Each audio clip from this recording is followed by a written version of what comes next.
Now, this man, once a big name for the Jaguars, is now facing criminal charges after an arrest over the weekend.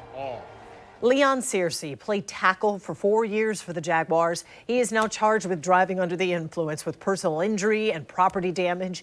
Even though he last played in 1999, he was such a star, the team used him in a commercial before last season's playoffs.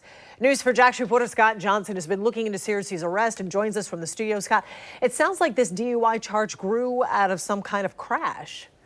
Joy, it appears that way. So far, the sheriff's office has not given us the arrest report for Searcy, so we don't know all the details, including information on the, quote, personal injury or the property damage cited in the charge. Since leaving the Jaguars, Searcy has remained a highly visible former member of the organization.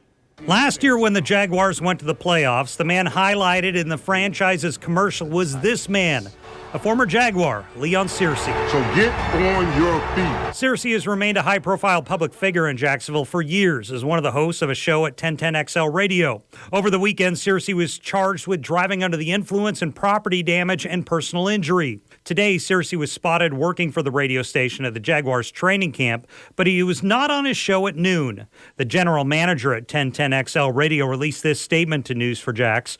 "We are aware of the charges and going to let the legal process play out. I spoke with a local defense lawyer not affiliated with this case.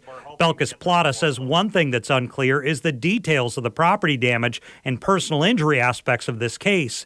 That could be critical in the court proceedings. She also says he will likely lose his driver's license, at least for a time." While careless driving is only a civil citation for which he'll have to pay a fine, the DUI, he's facing up to a year in jail, depending on whether he has any priors. If he blew, that's also going to be important to find out what those results were.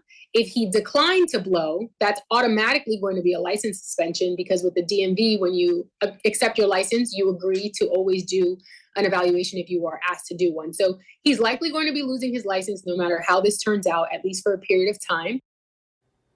Beyond Searcy's media presence in Jacksonville, he does have an accomplished resume, including being inducted into the University of Miami Hall of Fame and playing in Super Bowl 30 for the Steelers.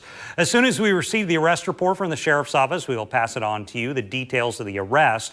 We'll also bring you any comment from Searcy or his lawyer. Tom?